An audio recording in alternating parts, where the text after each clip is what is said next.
you just don't have.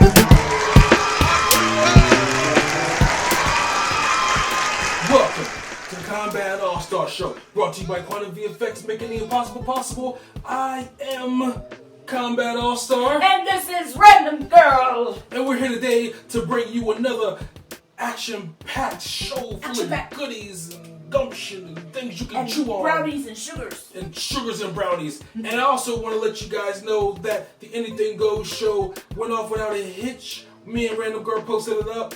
It was really random, and topic were kind of organic, but in the future maybe we'll have some more. We'll go more topical on what we're talking about before we talk about it. But it's gonna be fun. It's gonna be random. We'll be talking about any and everything. So go on and check it out. In the first show, it was a little hard-hitting topic, but it's going to be about anything.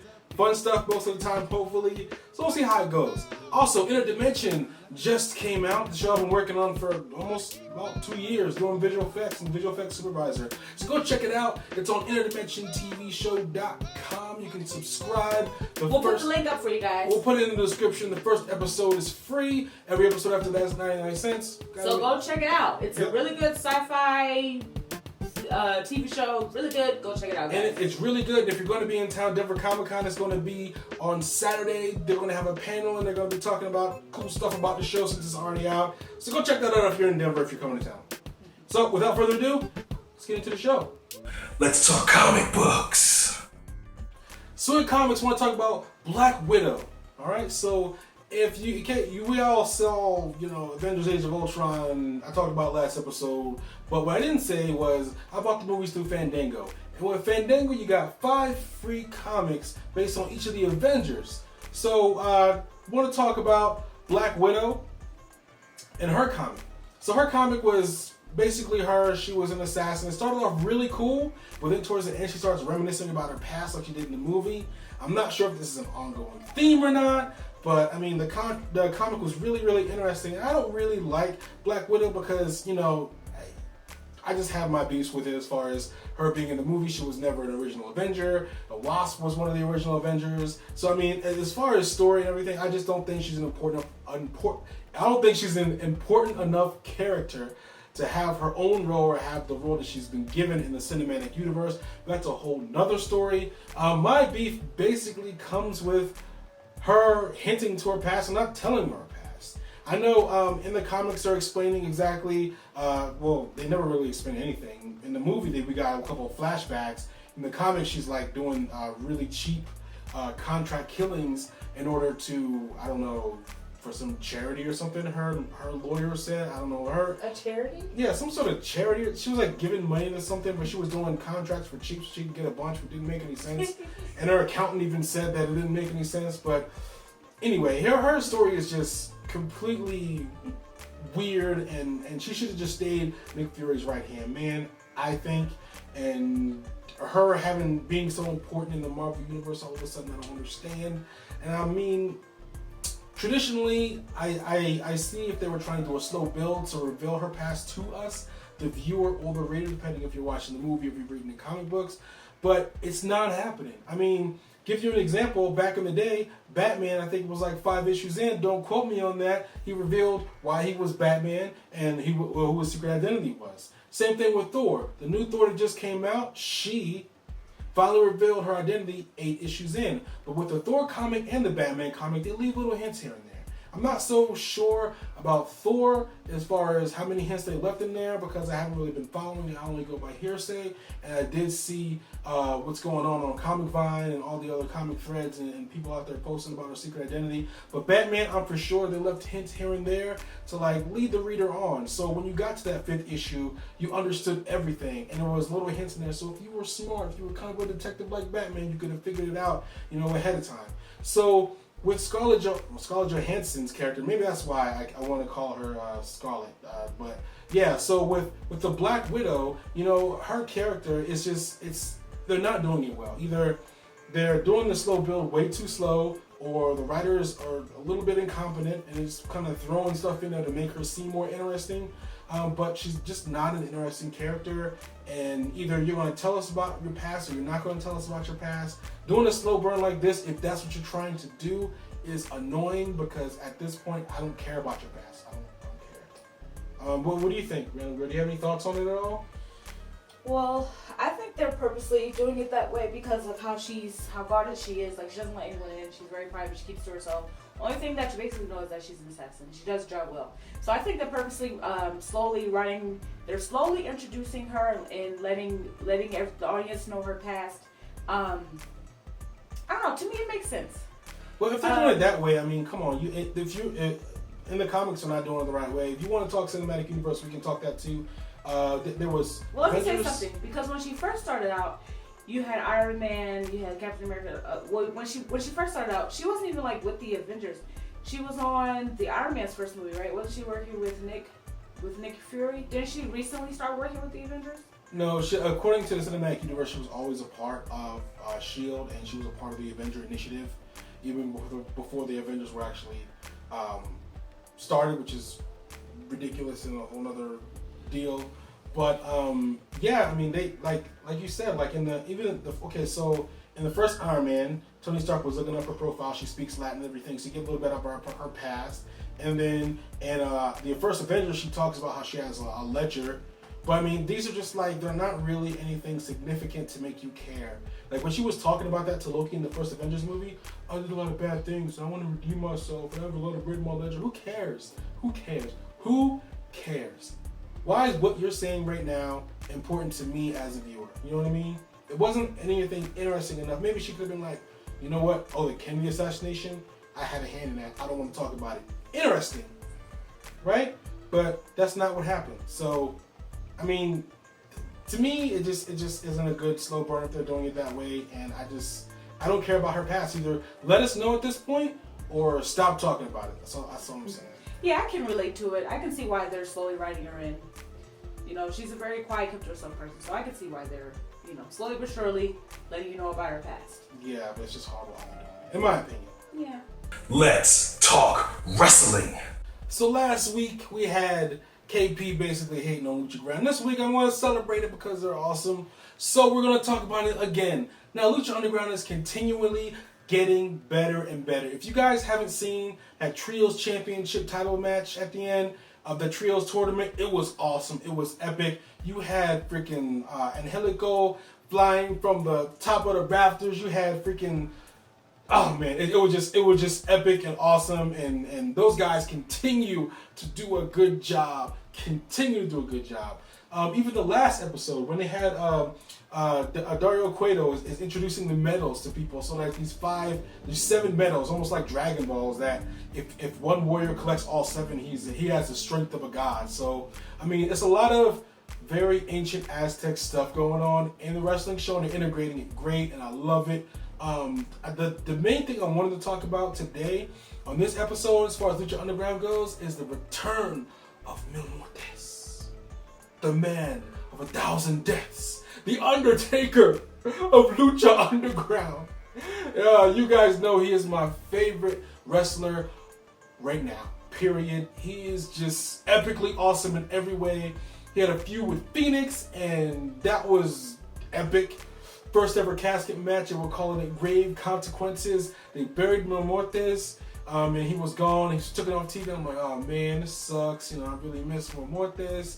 And then, I tweeted last week to Lucha Underground, I miss Mil Muertes. I wish he was coming back. And then, bam! At the end of the episode, they got a promo with Phoenix there, and Katrina coming out talking about, oh, you buried him, and I tricked you, which is the most ridiculous storyline like I've seen in a very long time. I mean, to be that elaborate and to trick someone like, just put you guys in, she sided with Phoenix. She got slapped around by Mil Muertes a little bit. She refused to do the lick of death after the end. I mean, it was beyond treachery. And Mil Muertes isn't that smart, and Katrina isn't that smart. I don't care if you try to write her that smart, she's not. But nevertheless, it was still very entertaining. I mean, you had that last scene where Phoenix was there, looking at Katrina like, where did you come from? And then there was like there was like 3 guys on top of a locker. It was like little skeleton men, like the Day of the Dead, when it was smoke everywhere. It was phenomenal, man. It was awesome. Lucha Underground has just been so stacked and so great lately. I mean, they're introducing a lot more characters. You got Hernandez is there. You know, you guys remember him from LAX while we're on TNA. You got Alberto Del Rio with Alberto Ep.13 now going there. You got Tejano.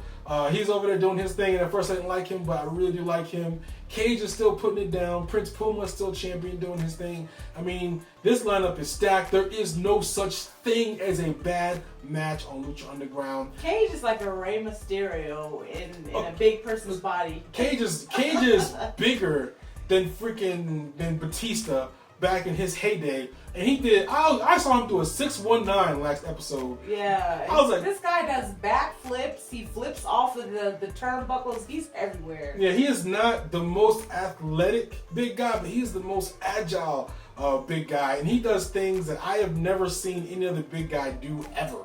So, he's like 300 pounds. And he's all muscle, and he's awesome. King Cornell. Have you talked about what's his name? The Mac. The Mac is pretty Oh awesome my gosh. too. The Mac has a body of a freaking... Put a picture up of him, combat. Okay, this is the Mac. So this right here is the Mac, and he doesn't look like much, but oh my gosh, this man does moonsaults, flips. He's like, he gets it in the ring. You forget his like how he looks, and I don't know. When you see a big guy in Lucha Underground, they do not wrestle like a big guy. They wrestle like a freaking 150-pounder doing all kinds of flips and top row moonsaults and what is Adrian Neville's the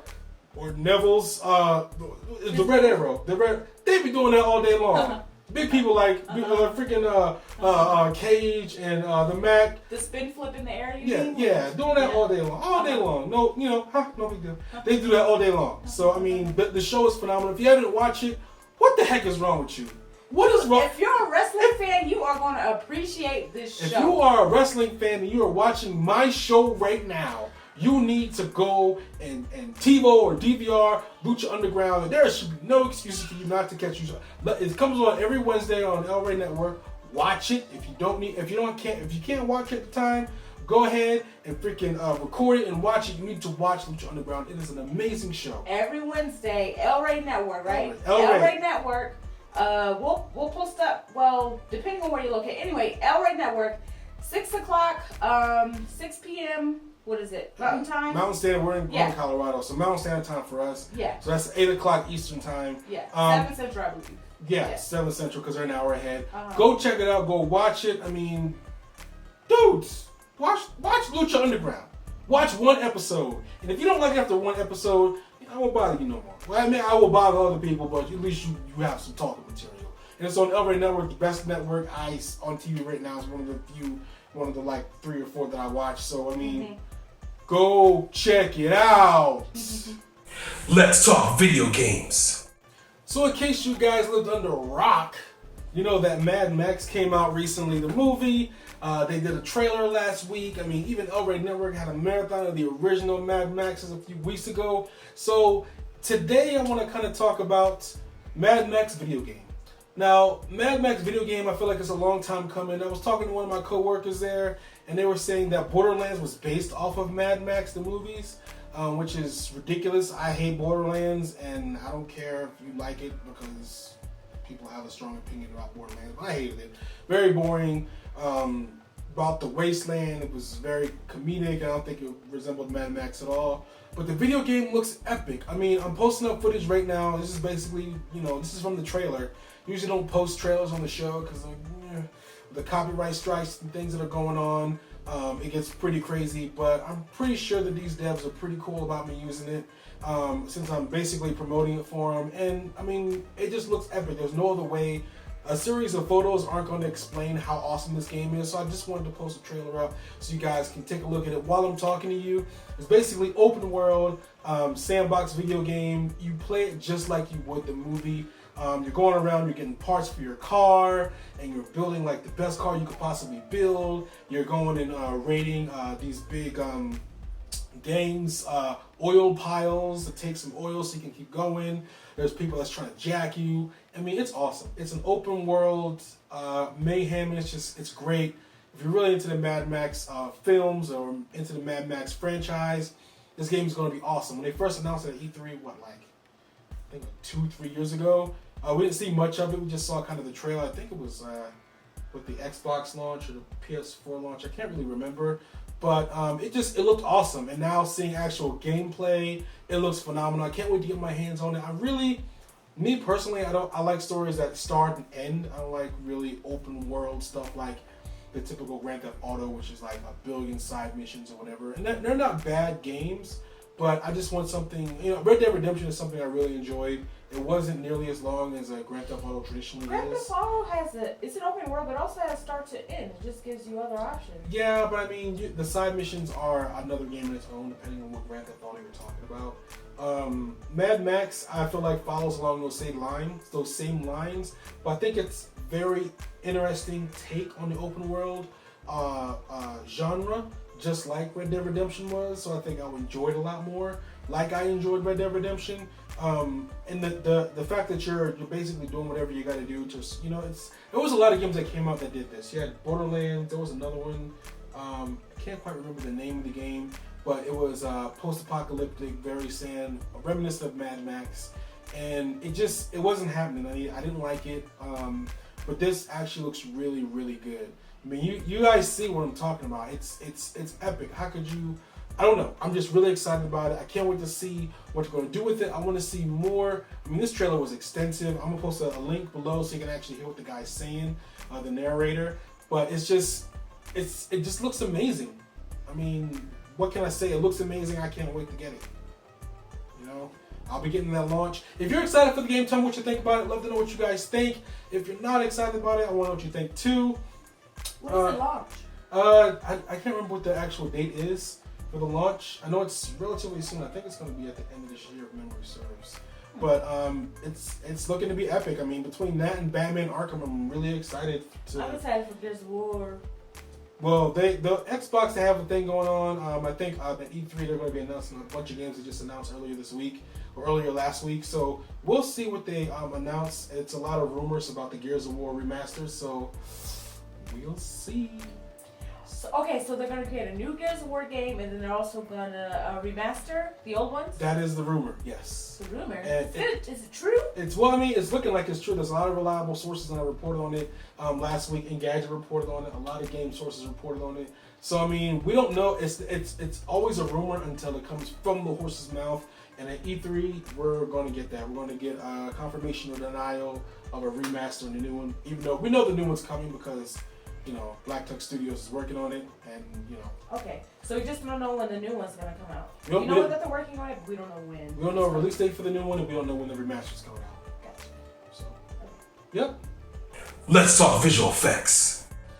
So in visual effects, last show I talked about the amazing visual effects in Avengers. This show I want to talk about the amazing visual effects in Mad Max, but I have yet to see Mad Max.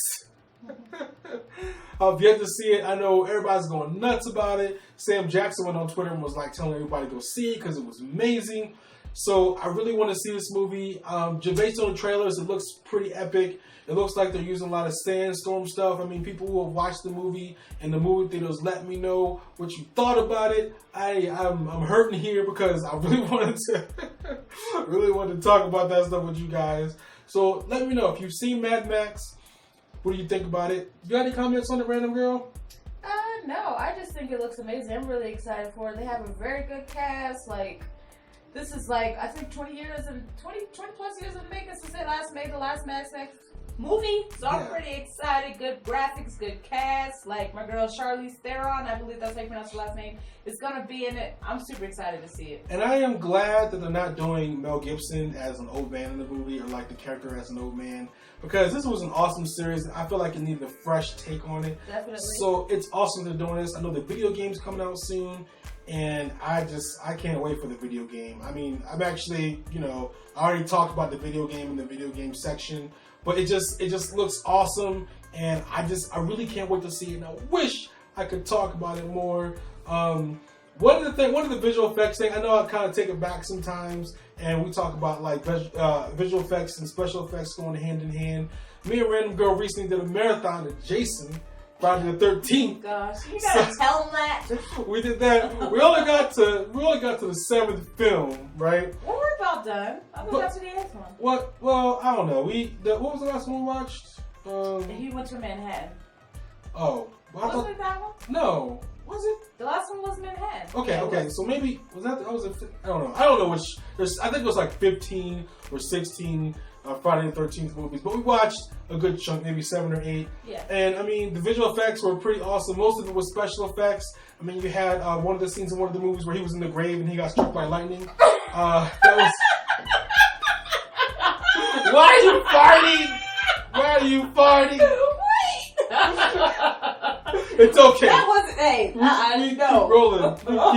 We keep rolling. Parts don't matter on the Kombat AllStar show. Oh. Anyway, there was a scene where Jason was in the grave and he got struck by lightning. And it was a visual effect. They painted the cells. They did the lightning. It looked phenomenal.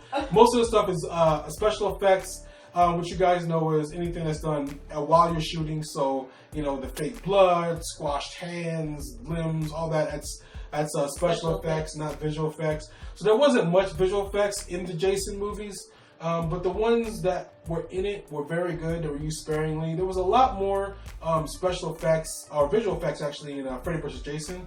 Oh yeah, and that's because it came out later on. Oh yeah, I think it came out 2002, 2003, I believe. 2003. Yeah. And I mean, there was a lot of good scenes. I remember one scene where it was a dream sequence with Jason, and he was carrying somebody's head. He opened the locker, and it was like a bunch of water in there, and people were drowning. And then it was like he didn't open the door and water rushed out. It was just like a wall of water, and it was like still, right? Yeah, a bunch of Jason's victims like floating, and you could see like the sunrise from the lake, and that was a really awesome visual effect. I mean, with that movie, I think they had a lot more liberties because they were in the dream world where they could do a lot more visual effects. Because I mean, in real life, with slasher movies in general, not a lot of visual effects. It's more special effects. I mean, fake blood, prosthetics heads, makeup. But in this movie, it really went wild. And I mean, for that to be the last real Jason movie, I'm not going to count the Jason movie that came out in 2009 because that was just... Yeah, it was that bad. So, Freddy vs. Jason was a really good way to end off the Jason movies. I thought they used Robert Englund for Freddy, so you got the original Freddy in there. And it was just awesome. So, I mean, the visual effects throughout the series... it was a build because it started back in the 80s, and that's when special effects was heavy. Yeah, special effects was king back in that day. Yeah. Let's be honest. I mean, visual effects didn't really start taking hold until maybe like the mid 90s. So I mean, they kind of because Terminator came out in the 90s, in the early 90s. And that's when they really started. Well, Terminator came out in the 80s. Terminator 2. Oh, okay. Terminator 2. I think that was about like 95, 92. And then from there, I mean, that really kickstarted the whole visual effects deal going on into cinematic universes, or into film in general.